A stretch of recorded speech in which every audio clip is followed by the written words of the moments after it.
This is The Reckoning. I'm Dan Gettman. Many of us have heard the phrase 40 acres and a mule.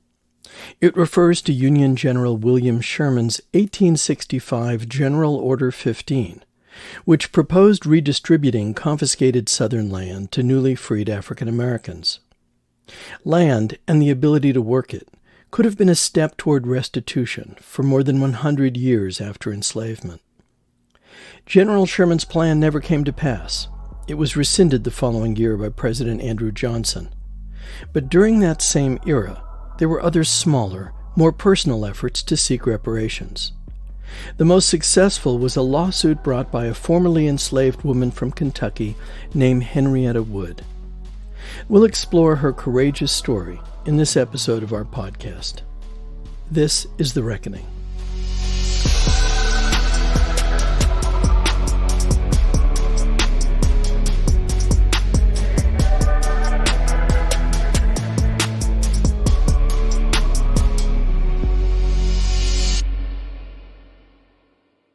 I can't quite guess my age, but I guess I might be about 58 or 59 years old.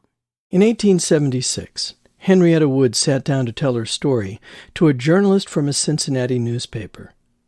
She'd been born into slavery on a farm along the Ohio River in Boone County, Kentucky.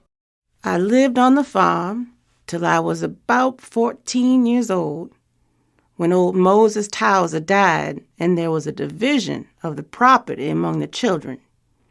Then the old man's son, Homer Towser, I think his name was, came down from Indianapolis where he lived to see after things, and we were all sold. I was taken together with my brothers and one sister to Louisville and sold there to Mr. Henry Forsyth for $700. He did not buy my brothers and sisters, and I never saw them since. For the next few years, Henrietta Wood's story was a typical one for the time. She worked in Forsyth's home in Louisville until he sold her to a French immigrant, William Sirode, who took her to New Orleans. When Sirode abandoned his family and went back to France, his wife, Jane Sirode, moved the family to Cincinnati, Ohio, and opened a boarding house, eventually bringing Henrietta with her. The move to Cincinnati was pivotal for Henrietta Wood. Because of the laws of the state of Ohio at the time, any person of color who entered the state had to be registered as free before they could be employed.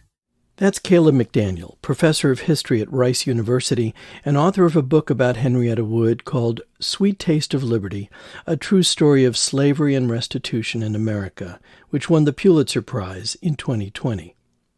McDaniel says Jane Sirode did just as she was required.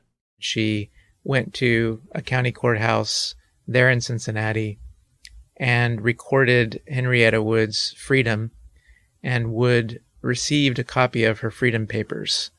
And so she began for the next few years to live in freedom. It was a period that she later referred to as her sweet taste of liberty. Henrietta Wood continued to work for Jane Sirode for 2 years, but Sirode rarely paid Wood her wages. Because she was free, Henrietta went in search of other employment, finding work with various families and boarding house owners, including a Mrs. Boyd, the wife of a dentist and owner of a boarding house in Cincinnati. Mrs. Boyd, she came to me one Sunday night and said, "Henrietta, I want you to come over the river with me. I have some friends to see, and we can be back in time for supper." She also asked me if I would like a nice carriage ride, and I said yes. I never suspected anything. The carriage went over the river to Covington, Kentucky, then deeper into the countryside. 3 men were waiting. One of them was Zebulon Ward, a deputy sheriff in Covington. I was ordered to get out of the hack, and one of the men said to me, "Don't run or I'll shoot you." I said, "I've got nothing to run for." And one of the men said, "She talks mighty big, don't she?" Another came up close and looked into my face with a mean sort of look and said, "Don't you know me?" Then they all laughed, and while I was looking right at Mrs. Boyd, I saw one of the men hand her a roll of money. Zebulon Ward had set up a scheme with Mrs. Boyd to kidnap Wood and return her to slavery. It was the sort of kidnapping that happened all the time to free black people, especially in border regions like Cincinnati. There is a key piece of information that I think is worth sharing about Jane's daughter and son-in-law, if I remember the story correctly, who are the ones who set this drama in motion, right? To trick her to cross the river to Kentucky. Right. So Rhodes' family didn't all agree with her decision to take Wood to Cincinnati when they thought of Henrietta Wood and the other people their father had enslaved. So Rhodes' daughter and son-in-law only thought of the inheritance money that they would lose if Wood was liberated. And so they were the ones who approached Zebulon Ward and informed them about Wood's existence across the river. They lived in Covington, Kentucky at the time, and set in motion the kidnapping plot. So the next twist in the story is that Henrietta, for the first time, but not the last time, sticks up for herself and says, "Hey, wait, hold on, this is not right," and turns to the courts in Kentucky to try to reverse what had happened. Can you tell that story? Well, Henrietta Wood began telling her story almost from the earliest hours of her abduction. She was taken to a hotel or sort of a roadside inn in the small town of Florence, Kentucky, where many travelers from the river would stop after making the long climb from the Ohio River. And so while she was confined by her abductors in this roadside inn in Florence, she told what had happened to a sympathetic innkeeper there, a man whose name she remembered as Williams. And Williams was able to follow her to Lexington, where the kidnappers intended to sell her to slave traders there. And he was able to get some help to file a lawsuit in the Fayette County courts that argued that Henrietta Wood was rightfully a free woman.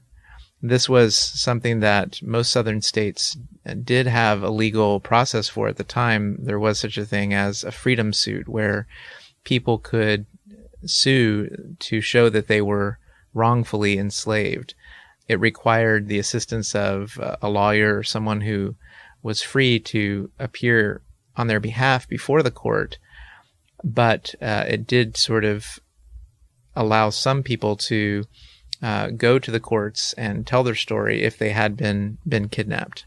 And that's what Henrietta Wood did. A suit was filed in 1853 that then dragged on for another year before the court ruled against her and dismissed her petition for freedom. After that, her lawyers appealed the case to the Court of Appeals. The state's highest court in Kentucky. And that court upheld the lower court's decision. And so 2 years after her freedom suit began, she was ruled to be the slave of Zebulon Ward. And then he in turn sells her to slave traders, right? Right. For a time, he took her to Frankfort, Kentucky. Frankfort was the capital of the state then, and also the home of the Kentucky State Penitentiary. And in the middle of Wood's freedom suit, Zebulon Ward had become the keeper of the state penitentiary in Frankfort. And so for a brief time, Wood moved to Frankfort and was made to work in his household there. But he ultimately sold her back to some slave traders in Lexington who took her to Natchez, Mississippi. Mr. Wilson, who lived in Natchez, wanted to buy me the first time he saw me, to do washing and ironing, but the traders wouldn't sell me to him. They said that Ward had told him to get me out on a plantation and not sell me to anyone in town because I'd raised another suit in the courts. So they sold me to an old cotton planter named Gerard Brandon for $1,080.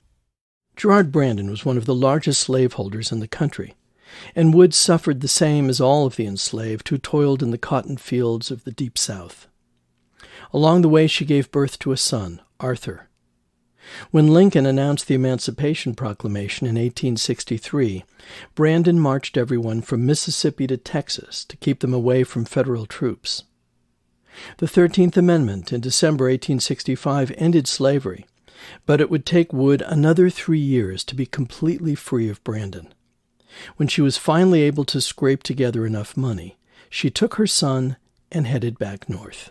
When Henrietta Wood returned to the Cincinnati area after the Civil War, she managed by 1870 to locate a lawyer in Covington, Kentucky named Harvey Myers, who helped her to file a suit for restitution. And in her petition, Wood made clear that she was suing Zebulon Ward both for the damages caused by her abduction in 1853, but also for all of the wages that she had lost while she was enslaved, both by Ward and by Gerard Brandon, the man who purchased her in Mississippi.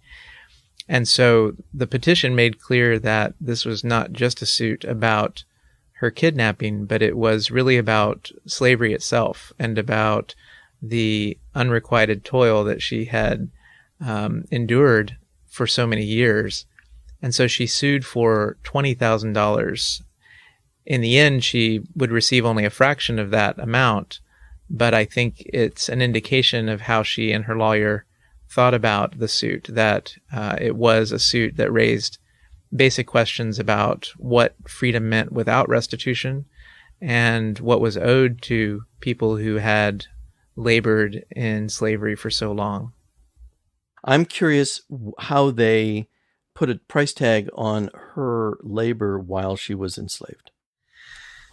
The petition that Wood filed in court said that she could have made up to $500 a year while working as a free woman during her second enslavement. So the $20,000 represented both that figure in addition to the damages that she had suffered due to her enslavement.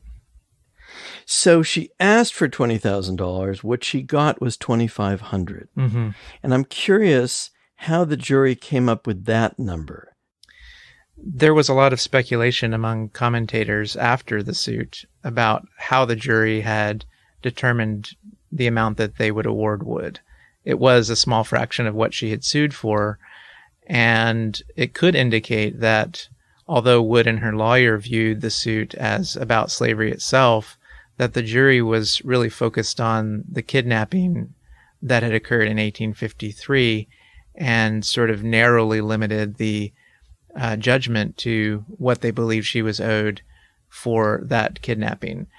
Some commentators speculated that the jury might even have figured out what she could have been sold for in the mid-1850s and calculated the amount on the basis of her market value, if you will, in the domestic slave trade before the Civil War. But we don't know exactly how the jury came to that decision. We do know that the judge, in giving the jury instructions, certainly encouraged them to think of the case in narrow terms. Whereas Wood and her lawyer thought of this as about slavery itself, he encouraged them to focus on the question of whether she had been free in 1853 when she was kidnapped and enslaved. And so that could explain why the jury gave her so much less than what she had asked. So even though the amount of the settlement was far less than she wanted, what she got was $2,500, which is roughly $65,000 today. Mm-hmm. It would have represented a significant windfall for a former slave at that time. And Mm-hmm. what kind of impact did that money have on Henrietta and her son? In 1878, $2,500 was a significant sum of money. It would amount to well over $60,000 in today's dollars. And so although Wood may well have understood this amount as insufficient, it certainly wasn't inconsequential for her life and the life of her son. Wood had a son named Arthur Sims who had been born in Mississippi after her kidnapping, and so he was born enslaved because of the laws of Mississippi at the time. But he returned with Wood to the Cincinnati area after the Civil War, and he observed her victory in court. And after that victory, Wood and Arthur moved to Chicago, where the money that Wood won made a big difference for him and his descendants. In the 1880s, Sims was able to purchase a house in Chicago outright for around $1,600. And we know from the history of the time that home ownership rates were very low for wage workers in Chicago in the 1880s, and especially low for African Americans. So to be able to purchase a house outright, it seems to me very probable that Arthur Sims was able to use the money that Wood had won from court to purchase that house, and that house became then a very fruitful asset for Arthur and his family. He used it to take out loans and lines of credit and secure cash that enabled him to go to school. He later became one of the first African American graduates of the Union College of Law, which later became the Northwestern University Law School. And he practiced law in Chicago until his death in 1951. And so it's possible by following his story to see the real difference that even a small amount of restitution made for Wood and her descendants. You mentioned it in passing, but and I don't know how much you looked into this when you were doing your research, but how rare or common was Henrietta's predicament, where people of color who were free, who were living in border states like Indiana and Ohio, were then either just flat out kidnapped or somehow coerced into back into slavery? Well, Wood's victory was extraordinary and in some ways exceptional, but what had happened to her, her predicament, was not uncommon at all. Historians know that free people of color living along the borders with slave states in the Ohio River Valley were at constant risk of being kidnapped and sold into slavery, especially after the Fugitive Slave Law of 1850 made it much easier for would-be enslavers to enter free states and claim that free people of color were actually fugitive slaves. And without providing much evidence to demonstrate their case, they could take people back into Kentucky and sell them far down the river before a hue and cry could be raised. And so many abolitionists at the time raised awareness of this problem. The newspapers contained many stories of kidnappings from the streets of cities like Cincinnati. And even after Wood won her victory in 1878, many newspapers commented that there were many stories like hers that they could remember from the antebellum years. And some predicted that there would be other such suits, given how common they knew such kidnappings were. The kidnappers like Zebulon Ward and the slave traders he was in cahoots with understood that they were engaged in a criminal enterprise, but they also knew that most of the time kidnappers could get away with that sort of thing. The slave traders who took Wood to Mississippi made a point to sell her to a plantation in the countryside away from Natchez to prevent her from making contact with lawyers there who might have heard her story and advanced her claims in court. And over the antebellum period, many southern states made it much more difficult for plaintiffs to sue for freedom in state courts, and even more difficult to recover restitution for what had happened to them. In fact, many states passed laws, including Kentucky, that said restitution in a freedom suit could only be awarded in cases where the defendant had knowingly enslaved a free person. But if the defendant could demonstrate that they had enslaved the person, quote, in good faith, then no restitution claim could be made against them. And, of course, not surprisingly, most of the defendants who were like Zebulon Ward claimed that they had no idea that this person was free, and so restitution was seldom paid. Why should Americans today care about this story all these years later? How does it in any way, shape, or form have relevance to the national conversations we're having today? Henrietta Wood's story matters because it shows that enslaved and formerly enslaved people from the very beginning were making the case for restitution and repair. And sometimes in the national conversation about reparations, for example, that long history of struggle gets lost.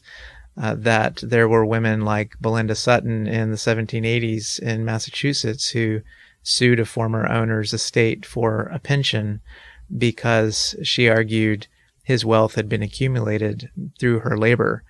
And there were women like Callie House who in the 1890s, after Henrietta Wood, launched a grassroots movement to pressure Congress to award what she called ex-slave pensions to free people.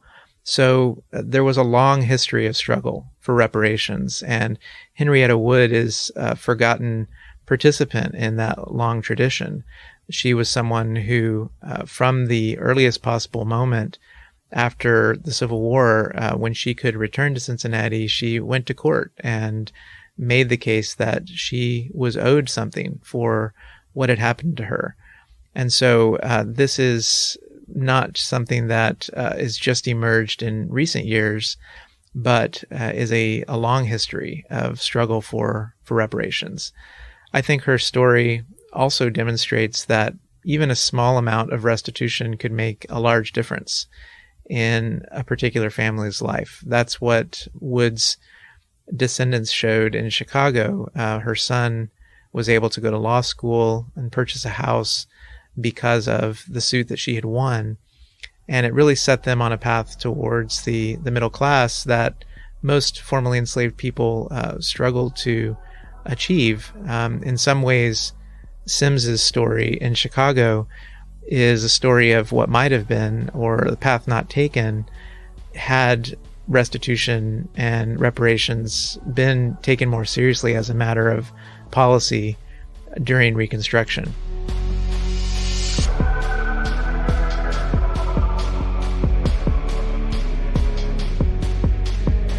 In our next episode, we'll look more closely at the man that sold Henrietta Wood back into slavery, and then helped to pioneer the convict leasing system that replaced slavery in much of the South. The troubling story of Zebulon Ward, next time on The Reckoning. The Reckoning was written and produced by me, Dan Getteman. Our production team includes editor Loretta Williams, producer Nancy Rosenbaum, and assistant producer Rhonda Rogers Van Dyke. We had legal assistance from the Dinsmore and SKO law firms. Our theme music was composed by Ja'Cory 1200 Arthur, and voice actor Jackie Blue read the words of Henrietta Wood. Special thanks to the Filson Historical Society, Dr. George Wright, and especially to Val Jones. If you like this podcast, please go to Apple Podcasts or wherever you found our series and leave a review telling what you liked. That'll help others find this podcast in the future. For an even deeper dive into this subject matter, please visit our website, reckoningradio.org, where you can find a detailed bibliography, free educational curricula, and over 100 oral histories of formerly enslaved Kentuckians. That's reckoningradio.org. Thanks for listening.